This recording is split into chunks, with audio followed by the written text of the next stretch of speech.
Tak begitu jauh dari komplek tempat tinggalku, ada sebuah pekuburan tua yang oleh masyarakat sekitar dikenal sebagai kuburan Datu Uyem. Entah siapa yang memberikan nama itu, tapi yang jelas dari dulu sampai sekarang banyak orang yang menganggap kuburan tua itu angker dan menyeramkan. Entah itu mitos, legenda, atau sekedar cerita dari mulut ke mulut. Konon di sekitar kuburan tua itu sering muncul hantu gentayangan, sehingga banyak orang yang takut melintasi tempat itu, terutama pada malam hari. Aku cukup penasaran mendengar cerita dari teman-temanku yang mengatakan beberapa kali melihat penampakan ketika melintasi kuburan tua itu pada malam hari. Kata mereka, penampakan itu berwujud perempuan yang sering duduk di tembok semen di atas gorong-gorong dekat kuburan tua itu. Cerita-cerita itu sama sekali tidak membuatku takut. Malah timbul rasa penasaranku dan naluri keingintahuanku terasa tergelitik untuk membuktikan cerita dari teman-temanku tadi. Bukannya aku nggak punya perasaan takut, tapi justru aku akan semakin penasaran kalau belum membuktikan sendiri cerita-cerita yang agak berbau horor itu. Kebetulan malam itu aku mendapat giliran jaga di pos kamling di komplek tempat tinggalku. Seperti biasa, aku dan keenam teman jagaku memasang api unggun di depan gardu, sekedar untuk mengusir rasa sejuk yang menyelimuti malam di daerahku yang memang berhawa dingin. Malam itu aku sudah berencana untuk uji nyali, membuktikan cerita seram teman-temanku tentang penampakan di kuburan tua itu. Kebetulan letak kuburan tua itu memang tak begitu jauh dari komplek tempat tinggalku. Tepat jam 12 malam, aku permisi kepada teman-temanku. Dengan berbekal senter dan parang di tanganku, aku mulai melangkahkan kakiku menuju kuburan tua itu. Hanya butuh waktu 10 menit untuk sampai ke tempat itu.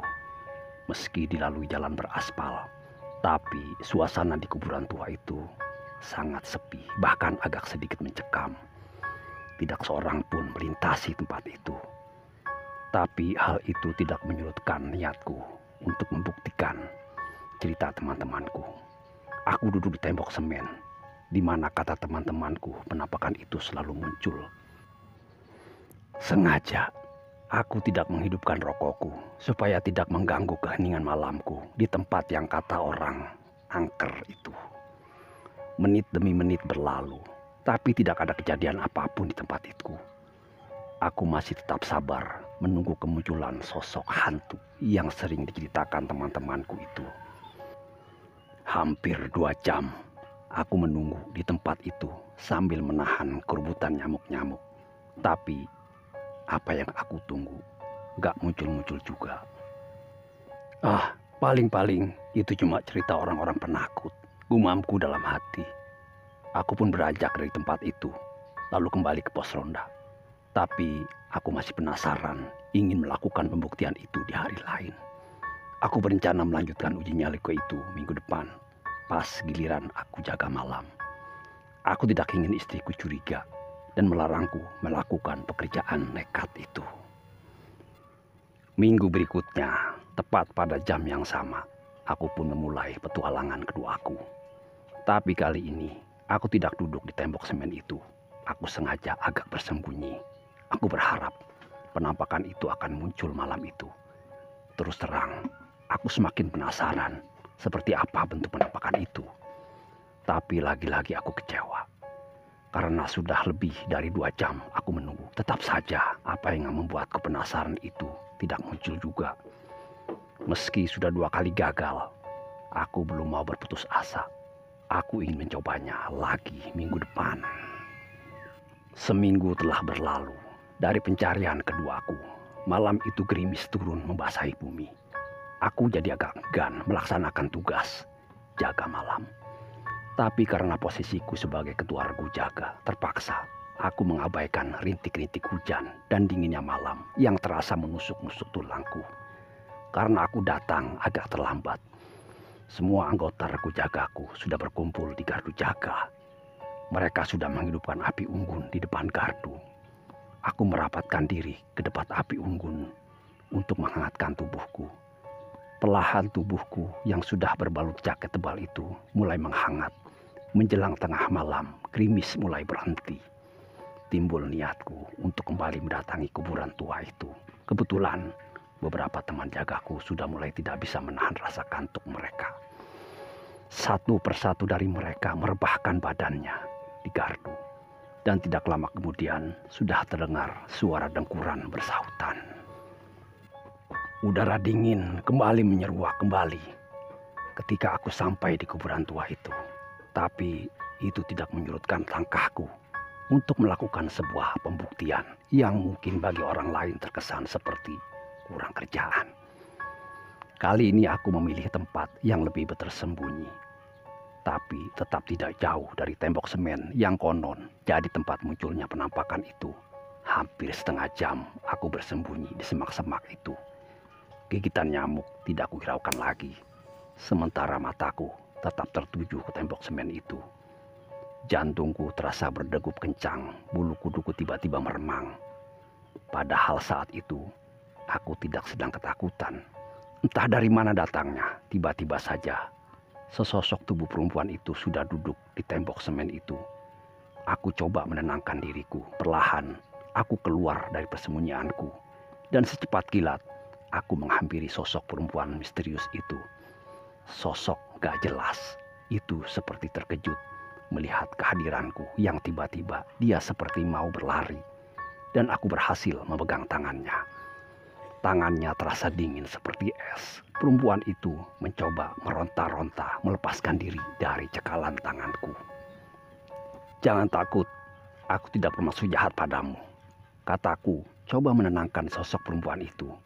Dia berhenti meronta lalu duduk kembali di tembok semen itu. Aku pun melepaskan cekalan tanganku.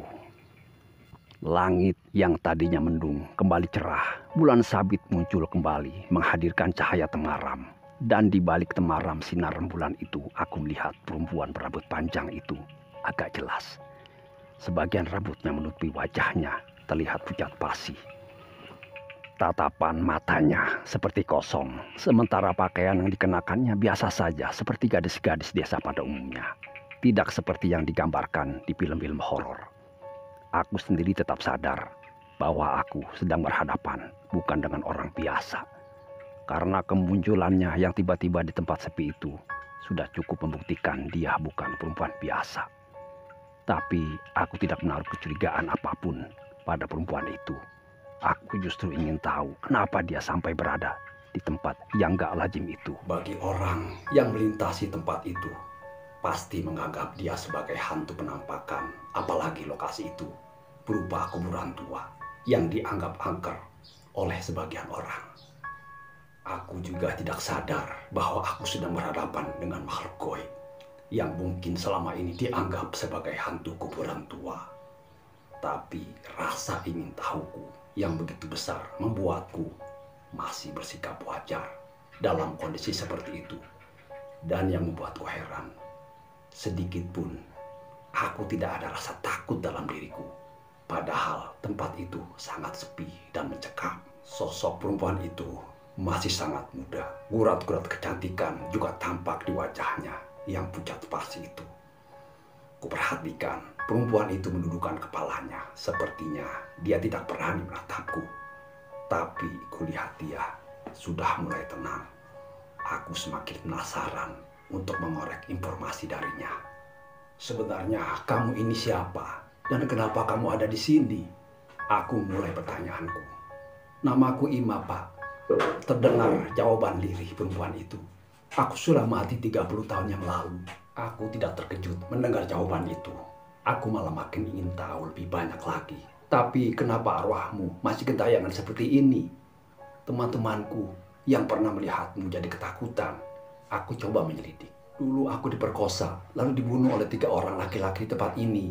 Kali ini aku terkejut mendengar jawaban perempuan itu. Aku membayangkan 30 tahun yang lalu, kuburan ini memang sudah ada. Tapi nyaris tidak terawat. Semak-semak belukar menutupi semua areal kuburan ini. Jalan di samping kuburan itu juga masih berupa jalan tanah yang jarang dilewati orang. Memang kalau ada tindak kejahatan seksual di tempat ini, hampir dipastikan tidak akan diketahui orang. Lalu, bagaimanakah kisah selanjutnya? Masih bersambung. Assalamualaikum warahmatullahi wabarakatuh.